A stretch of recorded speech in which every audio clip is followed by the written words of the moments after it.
Hey there, I'm Tucker, and you're watching D&D Daily, where we release new D&D content every day. If you're looking for D&D inspiration and information, then you're in the right spot, because today we're talking about a master detective, the Sleuth. If you want to play the Sleuth, first you're going to need to be an Inquisitive Rogue, and second you're going to need to have Pallid Elf as your race. The Sleuth grew up living in the Pallid Grove, and had not left to explore the world yet. He was content living in the Pallid Grove all his life. In the Pallid Grove, his job was to guard the heart of the Mother Tree, the source of the Pallid Elves and an undoubtable treasure. One day, as he and his dozens of compatriots were guarding the treasure, they were attacked by a strong and skilled group of thieves. The thieves killed all the other guards, however, spared the Sleuth because he was being too pathetic. He didn't dare to fight back, and he couldn't even muster the courage to beg for his life. He just sat back and watched in absolute horror and helplessness. These thieves stole the heart of the Mother Tree, and only the Sleuth was left to tell the rest of the Pallid Elves what happened. When he told them this story, they rolled double nat ones on their insight and were absolutely 1,000,000% sure he was lying, so they banished him from the Pallid Grove forever.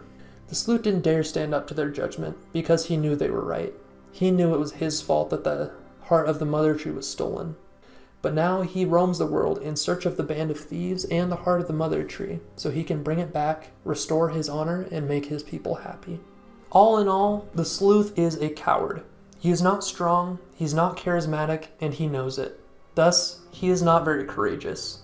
He is very shy and not forthcoming to introduce himself. He's a very reserved personality. The Sleuth has a good heart, and he wants to help the people around him, though he knows he isn't capable of much. He has low self-confidence and would therefore stay in the background of most things, and wouldn't try to flaunt himself or stand out. He would, however, build a very strong attachment to his friends, and he would come to see them as his new family. And he would use his insane insight and investigation to try and help them in any way he could. The Sleuth is naturally curious. He does not like unanswered questions, and he loves to answer those mysteries that come up to him.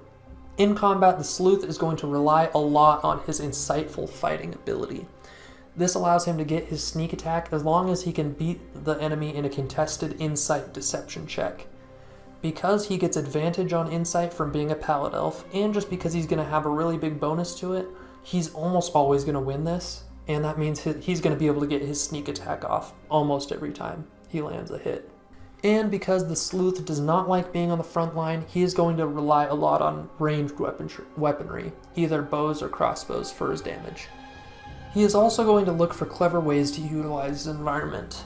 The Sleuth gets to make bonus action perception and insight checks, which allow him to see weaknesses of his enemy and also notice things around the room that could be used for his advantage in combat. So he's going to look for cover, he's going to look for ways to alter his environment in his favor. He's going to get the high ground. He's going to do things like this in order to use his space in creative ways. Out of combat, the Sleuth is going to be the walking lie detector. He's going to have super high insight. With a big plus to wisdom, probably expertise, and advantage from being a Pallid Elf, he's going to have a massive bonus to his insight. The Sleuth is also a great scout. He's going to have his super high passive perception and just regular perception, because of his high wisdom and his expertise in perception. Along the same line, he's going to be great at investigation. The same, he has really high intelligence, so he's going to have a really high investigation score. Possibly he might have expertise, and he has advantage on every roll from being a Pallid Elf. All in all, between insight, perception, and investigation, it's not a stretch to say he would be the best at these skills. The Sleuth is also going to be playing a lot in the background. He's not that great at charisma or strength, and he just has a shy personality, so he would probably hide behind his party members in a lot of situations. In his downtime, the Sleuth has two main objectives: looking for the party of thieves and looking for what they stole, the heart of the Mother Tree. He's going to devote a lot of his time to this in order to restore his reputation and get back to his homeland.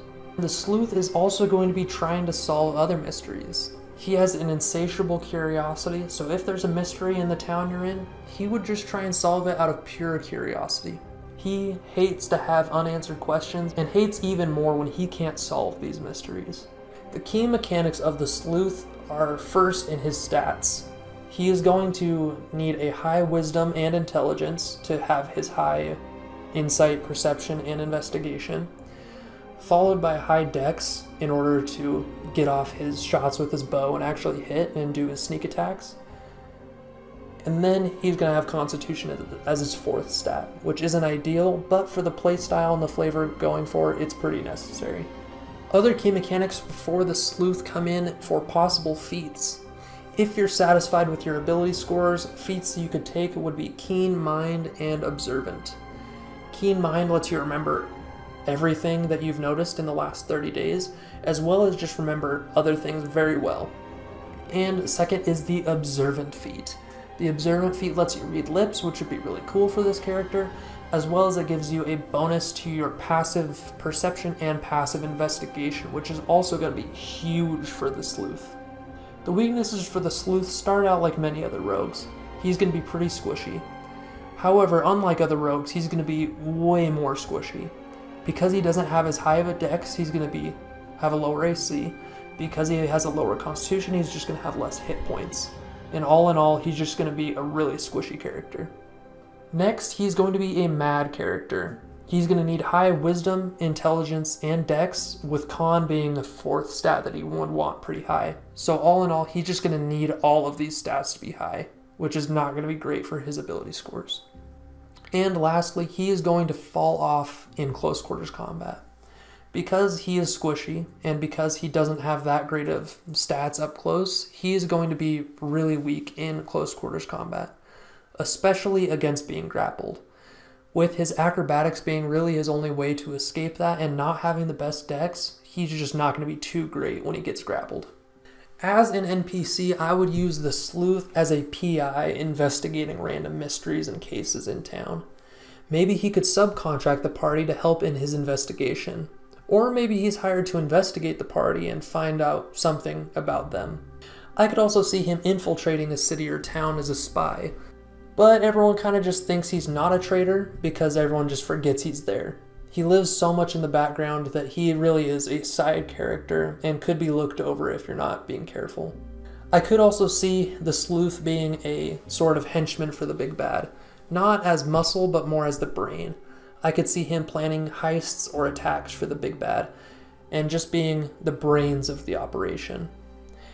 And I would play this character as a PC or an NPC if you ever want your DM or your players to not be able to hide anything. He would always nail his insight and his investigation and his perception to always make sure everything is out in the open. Nothing is left secret. How would you use the Sleuth in one of your games? What would you do to make him better or different? Or how would you make him more flavorful? Let us know in the comments. And on the next episode of D&D Flavor Builds, we're going to be talking about a loyal knight to a fiery serpent, burning devotion. So make sure to hit that subscribe button because you're not going to want to miss that. Thanks for watching.